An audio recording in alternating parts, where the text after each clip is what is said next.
So, in just doing an expansion draft yesterday that seemed to garner a lot of interest. So let's take it a step further. How will the Vegas Golden Knights look next season? And with what I think they can gather through expansion, they get a pretty good team.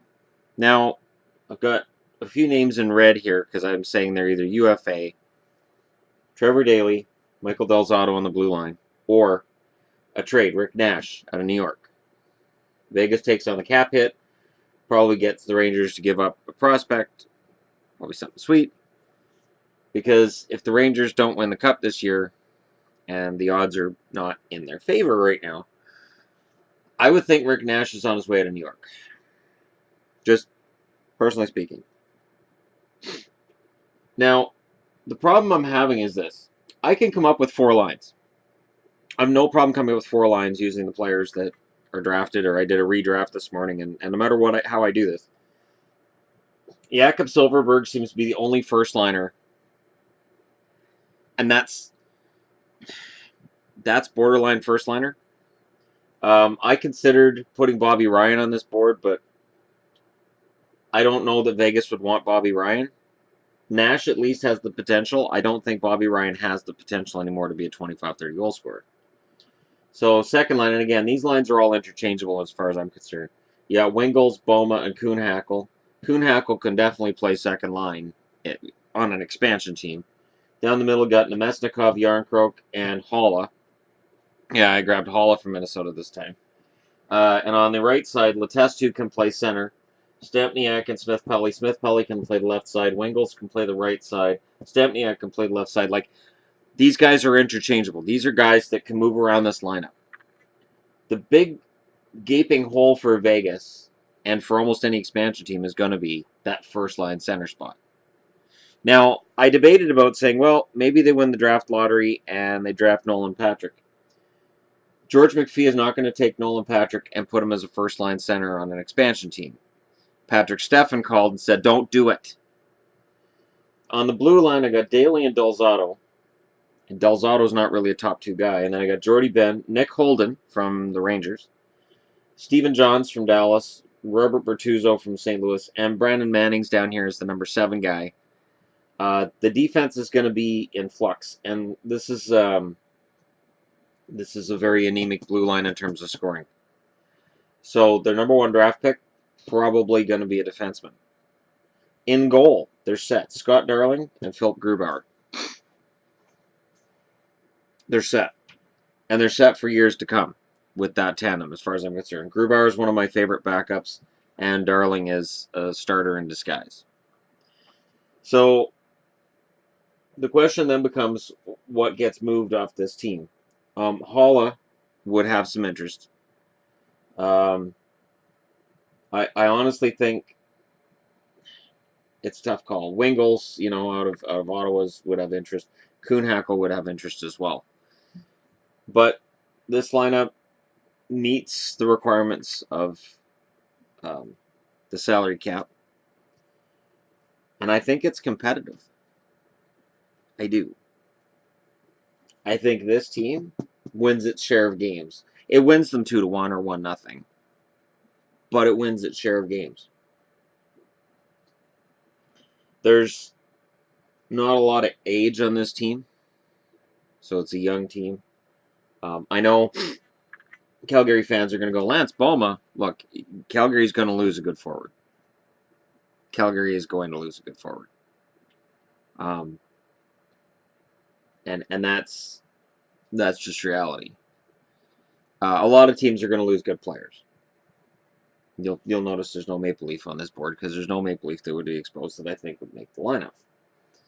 But that's because the Maple Leafs have so many guys on entry level and so many young guys that they don't really have to worry about this expansion. Now, when the next expansion happens to 32 teams, Toronto may have a problem if the rules are the same as they are for this one. But I like this lineup a lot. This is what I think we're going to look at for Vegas in terms of their opening lineup. And certainly these are names that are interchangeable with a lot of other guys that are available.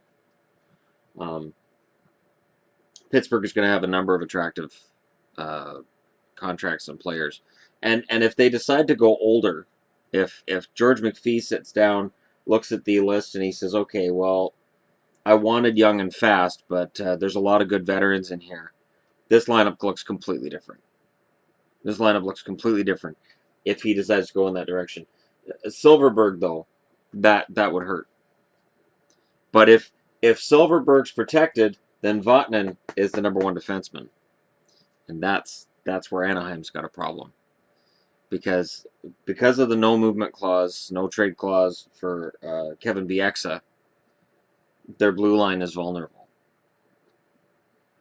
because they have to protect Vatanen, Fowler, and Lindholm. Now, because Bieksa is an automatic, they can only protect 4 forwards. So while I have Silverberg here, Cogliano can be taken as well, because they have auto protects on their forwards too. No movement, no trade kills teams in this situation.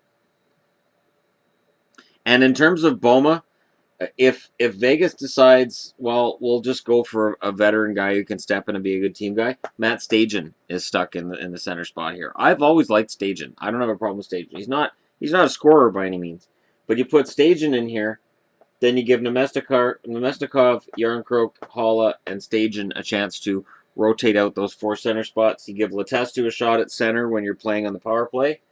This would be decent special teams. I would think Letestu, Silverberg, Wingles up front on the power play, Daly and Holden on the blue line for the power play. You might do all right. But again, I don't think this team finishes 31st overall. I think whatever happens next year, goaltending and defense is going to make sure that this team that paid $500 million to get into the NHL, they're going to be better than people think they're going to be. Tell me in the comments below why I'm wrong. Don't forget to hit like and subscribe if you're browsing your way through. And due to the fact there are no children here and it is a relatively quiet home today, I've decided to bring the show downstairs into the living room where it's a little bit brighter. And I will be talking about standings and things that are going on right after this video. But I wanted to do one more thing on the Knights, because now that the trade deadline's over, this is the next big thing. This is the next big thing. And there are going to be trades made by teams to make sure that this lineup doesn't look like this. Believe me, Anaheim is going to be working the phones to make sure that Silverberg, Vatanen, all the guys who could be expansion draft exposed aren't. Now, I'm pretty sure you're not allowed to park anymore. Before the expansion draft I'm trying to remember, I think it was Florida, Anaheim. When Florida and Anaheim were coming in, there were a number of players who got parked. So you would take your guy and say, I don't want him exposed. You call another GM and say, we're going to send him to you for future considerations. After the expansion draft, after you've protected him for us, you'll send him back to us and we'll send you this prospect as a thank you for making sure we don't lose him. Pretty sure they can't do that. I'm pretty sure they can't do that. I haven't explicitly heard that, but I'm pretty sure the NHL wants the lineup to look competitive. Wants it to look like this. Wants it to be one player away. Like, Joe Thornton's a free agent this summer, potentially. You plug Thornton in there, who knows? Vegas could be a contender for the playoffs. You put Thornton between Nash and Silverberg, you've got a first line. You got a first line. It's not a great first line, but it is an actual legitimate first line in the NHL. So, and I'm just using Thornton as an example. So, San Jose fans, you don't need to type anything in the... I know. I'm just using him as an example. This is the glaring hole in the Vegas lineup. No matter how I draw it up, no matter how I draft it, this is where they're going to have a problem. They need that name, that #1 center. And I even looked through overpriced NHLers. I'm looking for bad contracts. That's where Nash comes from. And there has to be a overpriced player. So who do you think is going to end up being the #1 center for the Vegas Golden Knights? Let me know in the comments below. And don't forget to hit like and subscribe. 2,800 people have hit that like button. 2,800. As this channel continues to flourish. And I thank you guys for that. I thank all of you who've been here from the beginning. And for those of you who are new, welcome, and there will be plenty more content coming up later today.